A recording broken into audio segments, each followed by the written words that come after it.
अस्सलाम वालेकुम my dear students, welcome to my YouTube channel. आज का हमारा मौजू है सैर चौथे दरवेश की। तो चलिए शुरू करते हैं। अपनी तरफ पूरा ध्यान खींचते हुए ये मौजू चीन के बादशाह का बेटा शुरू करता हालत में ये जो चीन के बादशाह का बेटा गिरफ्तार है, इसकी परवरिश बहुत ही अच्छी तरीके से हुई। नाजो नियामत से इसने परवरिश पाई, बहुत अच्छी तरबियत हुई। ज़माने के बुरे भले के बारे में इसको कुछ मालूम नहीं था। इसको लगता था कि हमेशा सब ऐसे ही सही रहेगा। मगर कम उम्री में ही एक ऐसा वाक़ा पेश आया। इसके जो वालिद थे क़िबले आलम बादशाह ज़माने के, उनका इंतकाल होता है। जब उनकी आखिरी सांसें चल रही थी तो उन्होंने अपने छोटे भाई को अपने पास बुलाया, जो कि इस यतीम के चचा थे, और बोला कि मैं ये सब मालो मुल्क छोड़कर जा रहा हूँ, मैं अल्लाह ताला के पास जा रहा हूँ, लेकिन मेरी एक तुमसे वसीयत है। मुझे उम्मीद है कि तुम बड़ी इज्जत से मेरी वसीयत बजा लाओगे, मुकम्मल करोगे। जब तक शहजादा, जो असल मालिक की सल्तनत का है, जब तक वो बड़ा नहीं होगा, शऊर संभालने लायक नहीं होगा, घर बार देखने लायक नहीं होगा, तब तक ये जिम्मेदारी तुम संभालोगे। अपनी फौज और अवाम का ख्याल रखोगे, उनकी हालत बिल्कुल ख़राब नहीं होने दोगे। जब वो फिर बालिग होगा, तुम उसको अच्छे से समझा बुझाकर ये सल्तनत वापस हवाले कर देना, और रोशन अख्तर जो तुम्हारी बेटी है उससे उसकी शादी कर देना। और जिससे क्या होगा कि सल्तनत हमारे ख़ानदान में ही रहेगी, कोई भी रुकावट, कोई भी खलल जो है नहीं आएगी बीच में। और ये कहकर ही जो इस यतीम के वालिद थे, बादशाह सलामत थे, उनका इंतकाल होता है। जैसे ही शहजादे के वालिद का इंतकाल होता है तो उनके जो चचा है वो सल्तनत संभालने लगते हैं, मुल्क संभालने लगते हैं, और शहजादे को हुक्म देते हैं कि तुम औरतों के महल में रहोगे, जब तक तुम जवान नहीं होगे वहाँ से बाहर नहीं आओगे। तो 14 साल तक शहजादा जो है वो औरतों के महल में खवासों के साथ, औरतों के साथ रहा। जो आला तबके के लोग हैं उनके बीच में पला बड़ा, उनके साथ खेला कूदा। चचा की बेटी के साथ उसकी शादी होगी, यही खबर सुनकर वो खुश होता था। उसको उम्मीद लगी रहती थी कि अब कुछ ही वक्त में जो है मैं जवान होने वाला हूँ, मैं मुल्क संभालने वाला हूँ, शादी होने वाली है मेरी, क्योंकि उम्मीद पर जो है दुनिया कायम है। तो इसी उम्मीद ने इसको 14 साल तक हिम्मत दी। इनके यहाँ एक बड़ा ही नेक भरोसेमंद खिदमतगार था जिसका नाम मुबारक था। शहजादी का कहना है कि मैं अक्सर उसके पास जाकर बैठता था। वो भी मुझे बहुत ही मोहब्बत करता था, मेरी जवानी देखकर खुश होता था और कहता था कि अल्हम्दुलिल्लाह शहजादी, अब तुम जवान हो रहे हो, और बहुत जल्द तुम्हारा चचा जो है अल्लाह ताला की मदद से तुम्हें तुम्हारी सल्तनत लौटा देगा और उसकी बेटी रोशन अख्तर से तुम्हारा निकाह करा देगा। एक दिन क्या हुआ कि एक छोटी सी लड़की ने शहजादे के गाल पर एक जोरदार थप्पड़ मारा कि उसके गाल पर पांचों की पांचों उंगलियों का निशान आ गया, और वो रोता हुआ मुबारक के पास गया। मुबारक ने उसे गले लगाया, उसके आंसू पोंछे और कहा, चलो मैं आज तुम्हें तुम्हारे चचा के पास ले जाऊंगा, शायद तुम्हारी ये हालत देखकर तुम्हें तुम्हारा हक वो लौटा देगा आज। और उसी वक्त मुबारक शहजादी को चचा के दरबार में ले गया। दरबार में चचा ने बहुत ही मोहब्बत से पूछा, क्यों गमगीन हो और यहाँ कैसे आए हो आज? तो मुबारक ने बोला कि हम कुछ अर्ज़ करने आए हैं, कुछ बोलने आए हैं। तो जैसे ही ये सुना चचा ने तो वो वहाँ से खुद ही कहने लगा कि अब तो शहजादी का निकाह करना होगा।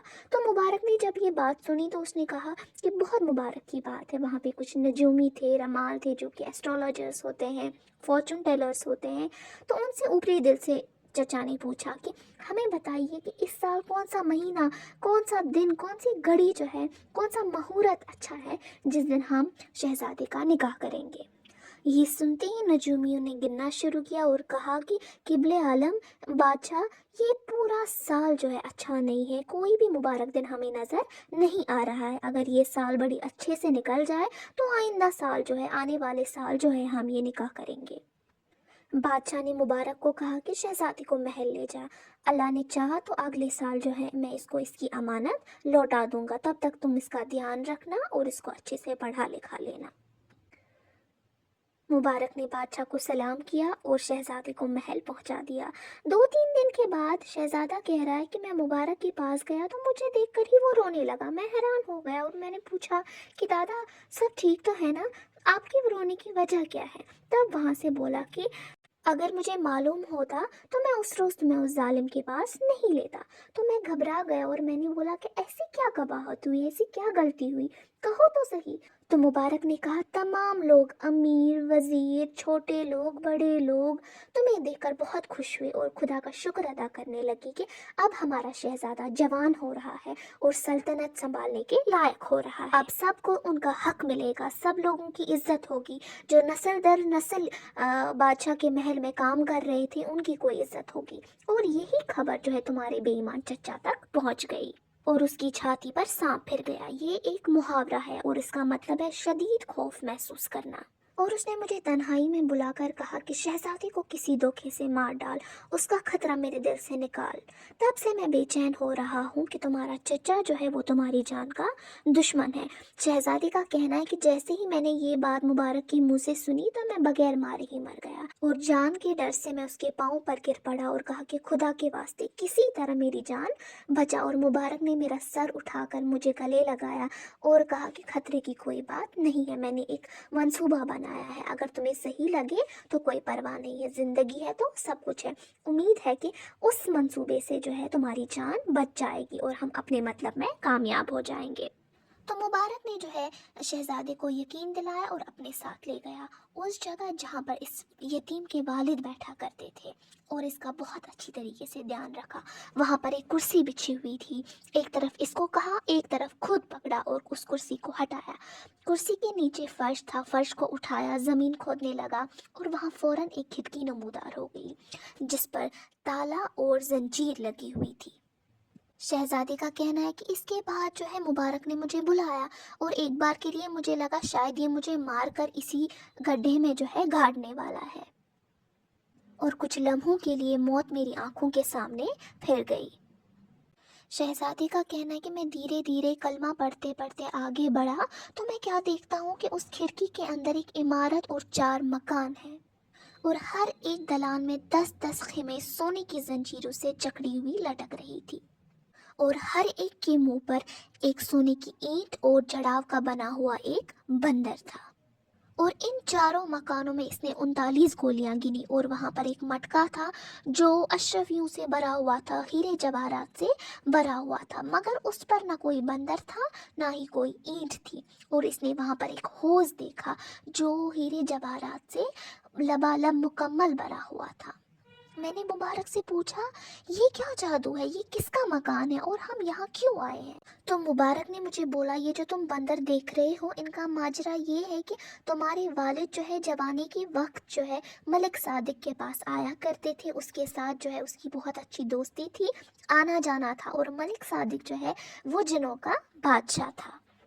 मुबारक ने कहा कि तुम्हारे वालिद हर साल एक दफ़ा बहुत सारी खुशबुएं, बहुत सारी तोहफे लेकर जो है मलिक सादिक के पास जाते और कम से कम 1 महीना उनके पास रहते। जब वो वहाँ से रुखसत होते तो मलिक सादिक उनको एक बंदर, एक कीमती पत्थरों से बना हुआ ये बंदर देता और तुम्हारे वालिद जो है उसे लेकर इसी तहखाने में रखते थे।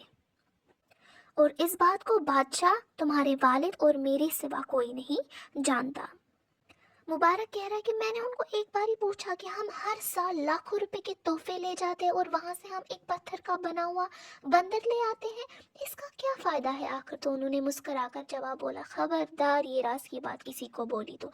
ये एक बंदर जो है बेजान तो दिखता है लेकिन हर एक बंदर के हजार हजार जिन ताबियादार है, फर्मा बरदार है, मानने वाले हैं। लेकिन जब तक मेरे 40 बंदर मुकम्मल नहीं होते तब तक ये सारे के सारे जो है किसी काम नहीं आएंगे। सो एक बंदर की कमी थी कि उसी साल जो है तुम्हारे वालिद का इंतकाल हो गया।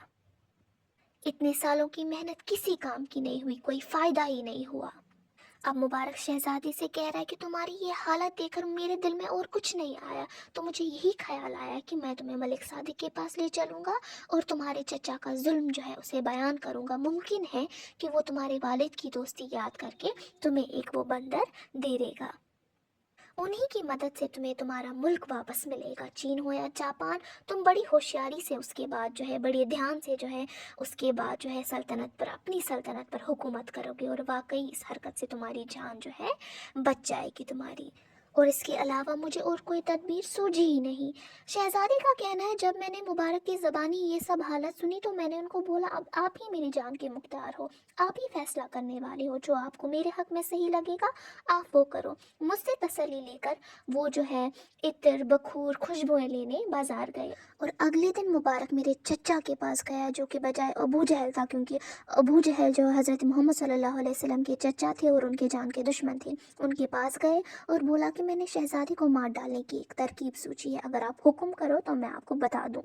تو اس بے غیرت چچا نے فوراً پوچھا کیا تدبیر سوچی ہے؟ تو مبارک نے کہا کہ شہزادے کو مار ڈالنے میں ہر طرف تمہاری ہی بدنامی ہے، تو میں نے سوچا ہے کہ میں اس کو جنگل میں لے جا کر اس کو دفنا کر چلا آؤں گا، اور ہرگز ایسے کسی کو کچھ معلوم نہیں پڑے گا۔ چچا نے بولا بہت خوب، میں چاہتا ہوں کہ وہ سلامت نہ رہے، اس کا جو خدشہ ہے میرے دل سے نکال، اور اس کے بدلے میں تمہیں جتنا چاہے تم مانگو اتنی۔ مبارک نے بادشاہ کو اپنی طرف سے مطمئن کیا اور شہزادے اور بہت سارے جو تحفے لائے تھے وہ لے کر جو ہے رات کو شہر سے نکلے اتر کی اور، یعنی کہ شمال کی اور، نارتھ کی اور 1 مہینے تک وہ مسلسل چلتے رہے۔ اور ایک روز رات کو چلتے چلتے مبارک بولا شکر اللہ کا، اب ہم اپنی منزل مقصود کو پہنچ گئے، یعنی کہ اب ہم اپنی منزل تک پہنچ گئے۔ اور میں نے کہا یہ تم کیا کہہ رہے ہو؟ تو مبارک نے بولا اے شہزادی کیا تمہیں جنوں کا لشکر نہیں دکھائی دے رہا، ان کی فوج نہیں دکھائی دے رہی؟ میں نے بولا مجھے تو تمہارے سوا یہاں کوئی اور نظر آ ہی نہیں رہا۔ تو مبارک نے کیا کیا، اس نے ایک سرمے دانی نکالی اور سلیمانی سرمے کی جو سلائیاں ہیں اس کی دونوں آنکھوں میں پھیر دی۔ سرما لگانے کی دیر تھی کہ شہزادی کو بھی جنوں کی لشکر، ان کی فوج، ان کی مخلوق، ان کے خیمے جو ہے نظر آنے لگے۔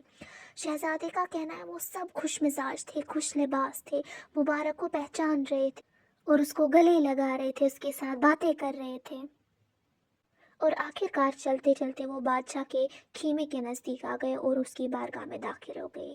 وہ دیکھ رہا ہے کہ وہاں روشنی سے بھی زیادہ روشنیاں ہیں، اور وہاں پر کرسیاں 2 طرفہ لگائی ہوئی تھی، وہاں تمام لوگ بیٹھے ہوئے تھے، عالم فاضل، دانشور، درویش، امیر، وزیر، جو بھی منسٹرز ہوتے تھے وہ تمام لوگ وہاں بیٹھے تھے، اور دوسرے سائڈ سے گھڑ سوار، سیکیورٹی، مال جمع کرنے والے لوگ وہ اپنے ہاتھ باندھے ہوئے کھڑے تھے، اور بیچ میں جو ہے ایک ہیرے جواہرات کا بچھا ہوا فرش تھا، اس پر ملک صادق اپنا تاج اور چارکوب پہن کر بیٹھا ہوا تھا، مثلاً پر بڑی شان سے تکیہ لگا کر بیٹھا تھا۔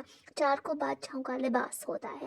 شہزادے نے نزدیک جا کر سلام کی تو بڑی نرمی سے، بڑے پیار سے، بڑی محبت اور شفقت سے بیٹھنے کا حکم ملا۔ اس کے بعد کھانا کھایا، کھانے سے جیسے ہی فارغ ہو گئے تب جو ہے مبارک کی طرف توجہ ہوئی اور اسے شہزادے کا حال چال پوچھا گیا۔ مبارک نے کہا اب اس کے باپ کی جگہ جو ہے اس کے چچا جو ہے حکومت کرتے ہیں اور اس کی جان کے دشمن بنے ہوئے ہیں، میں اس کو وہاں سے بھگا کر آپ کی خدمت میں لایا ہوں۔ میں چاہتا ہوں اس کو اس کی سلطنت واپس ملے، اور وہ آپ کی رہنمائی کے بغیر ممکن نہیں ہے۔ آپ ان کے والد محترم کی خدمت یاد کیجیے، ان کی دوستی یاد کیجیے، اور ان کو وہ 40واں بندر عنایت کیجیے۔ جیسے ہی 40 بندر پورے ہوں گے اس کو اس کا حق ملے گا، اور آپ کو دعائیں، سوائے آپ کی پناہ کے ہمارے پاس اور کوئی ٹھکانہ نہیں ہے۔ یہ تمام حالات سن کر ملک صادق نے غور کیا اور کہا واقعی اس کے والد کی خدمت اور احسانات ہم پر بہت ہے، اور یہ بیچارہ تو تباہ ہو گیا۔ یہ اپنی وراثتی سلطنت چھوڑ کر اپنی جان بچانے کے لیے میرے دامن میں اس نے پناہ لی ہے، اور یہ یہاں آیا ہے تو ہم پوری طرح سے کوشش کریں گے اور کوئی کمی نہیں رہنے دیں گے، لیکن اس کو ہمارا ایک کام کرنا ہوگا۔ اگر اس نے کام وہ بخوبی کیا، اچھے سے کیا، خیانت نہیں کیا، اپنے امتحان میں یہ کامیاب ہوا، تو میں اپنی زبان دیتا ہوں جتنا اچھا سلوک میں نے اس کے والد کے ساتھ کیا اس سے کئی زیادہ جو ہے میں اس کے ساتھ کروں گا۔ اور اس کے بعد شہزادہ نکلتا ہے ملک صادق کا کام کرنے۔ اسی کے ساتھ داستان کا یہ والا قصہ مکمل ہوتا ہے۔ مجھے امید ہے آپ اچھے سے سمجھ گئے ہوں گے۔ ملتے ہیں اگلی ویڈیو میں ایک نئے موضوع کے ساتھ، تب تک کے لیے اللہ حافظ۔